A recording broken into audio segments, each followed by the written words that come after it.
নমস্কার। আজকে আমরা আলোচনা করব এই বছর পাপ মোচনী একাদশী সম্পর্কে। ইন্ডিয়ান ব্লগার নন্দিনীর আরও একটি পর্বে সকলকে স্বাগত। আশা করি আপনারা সবাই ভালো আছেন, সুস্থ আছেন। এই পর্বে আমরা আলোচনা করব এই বছর অর্থাৎ 2026 সালে বাংলা 1432 বঙ্গাব্দে পাপ মোচনী একাদশী সম্পর্কে, অর্থাৎ পাপ মোচনী একাদশীর ব্রত মাহাত্ম্য জানব। এই একাদশী ব্রত আপনারা কবে পালন করবেন, 14 নাকি 15ই মার্চ। এছাড়াও জেনে নেব এই পাপ মোচনী একাদশী কিভাবে পালন করবেন, জানব সম্পূর্ণ সময়সূচি পঞ্জিকা অনুসারে, পারণের নিয়ম জানব এবং পারণেরও সম্পূর্ণ সময়সূচি জেনে নেব। এছাড়াও জানব এই একাদশী বৃথা যাবে যদি আপনারা এই ভুলগুলি করেন। কোন ভুলগুলি আপনারা এই পাপ মোচনী একাদশীর দিন একেবারেই করবেন না, এই সম্পর্কেও আমরা আলোচনা করব।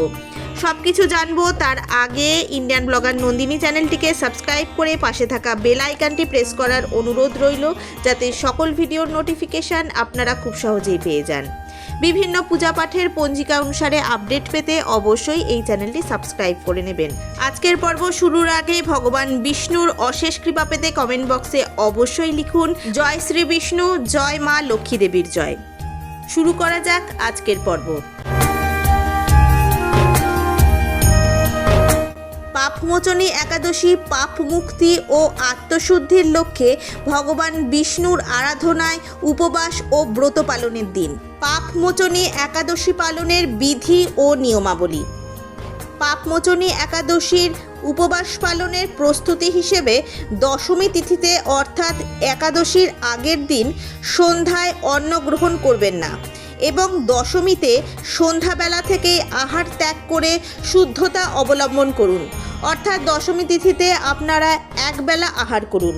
পাপমোচনী একাদশীর সকালবেলা অর্থাৎ একাদশী তিথিতে ভোর ভোর ঘুম থেকে উঠে স্নান সেরে শুদ্ধ বস্ত্র পরিধান করুন। সম্ভব হলে গঙ্গার জল মিশিয়ে স্নান করুন বা যে কোনো পবিত্র নদীতে স্নান সারুন। এরপর পূজার সংকল্প গ্রহণ করুন।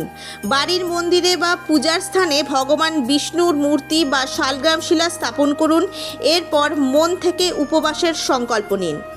পূজা পদ্ধতি: ভগবান বিষ্ণুকে হলুদ চন্দন, হলুদ ফুল, ফল, ধূপ ও তুলসী পাতা নিবেদন করুন। ঘিয়ের প্রদীপ প্রজ্বলন করুন। এই দিন ওং নমঃ ভগবতে বাসুদেবায় মন্ত্র জপ করুন এবং বিষ্ণুর সহস্রনাম পাঠ করুন। অবশ্যই পাপ মোচনী একাদশীর ব্রতকথা পাঠ ও শ্রবণ করুন। পাপ মোচনী একাদশীর উপবাসের নিয়ম অনুসারে সারাদিন পুরোপুরি উপবাস বা নির্জলা উপবাস রাখাই শ্রেষ্ঠ। শরীর খারাপ থাকলে জল, দুধ, ফল খেয়ে সাত্ত্বিক আহার করে উপবাস পালন করা যেতে পারে। অন্ন, ডাল, পেঁয়াজ, রসুন, শস্য ও আমিষ খাবার সম্পূর্ণরূপে বর্জন করুন। পাপমোচনী একাদশীর দানের গুরুত্ব রয়েছে। একাদশীর দিন খাদ্য, বস্ত্র অসহায় মানুষকে দান করলে বিশেষ পুণ্যফল লাভ করা যায়।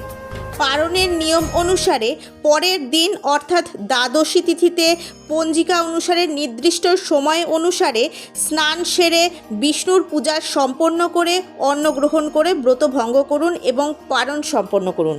এই পাপমোচনী একাদশীর পুণ্যতিথিতে এই ভুলগুলি একেবারেই করবেন না, না হলে একাদশী পালন আপনাদের বৃথা যাবে। পাপমোচনী একাদশীতে উপবাস এবং পূজার সম্পূর্ণ পূর্ণফল পেতে অবশ্যই চাল বা অন্ন গ্রহণ করা, আমিষ খাবার খাওয়া, পেঁয়াজ, রসুন, চুল, নখ কাটা থেকে বিরত থাকুন।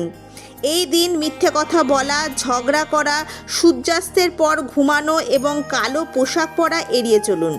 এছাড়াও তুলসী পাতা ছেঁড়া, অশুচি থাকা এই দিন একেবারেই অনুচিত। এবার জানব পঞ্জিকা অনুসারে এই বছর অর্থাৎ 2026 সালে বাংলা 1432 বঙ্গাব্দে পাপমোচনী একাদশীর সম্পূর্ণ সময়সূচি পঞ্জিকা অনুসারে কোন দিন ব্রত পালন করবেন, 14 নাকি 15ই মার্চ। জেনে নেব সম্পূর্ণ সময়সূচি পারণের সময়সহ।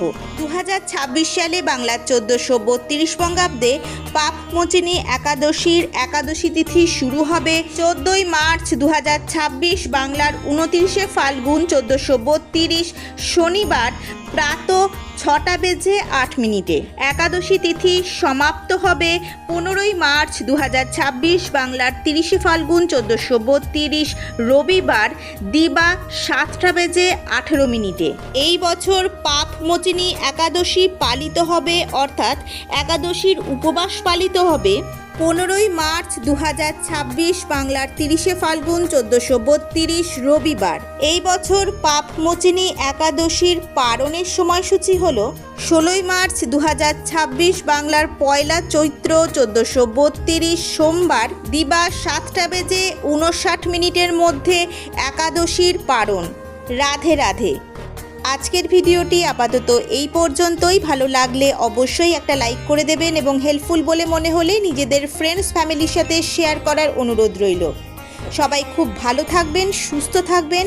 দেখা হচ্ছে আবার আগামী পর্বে।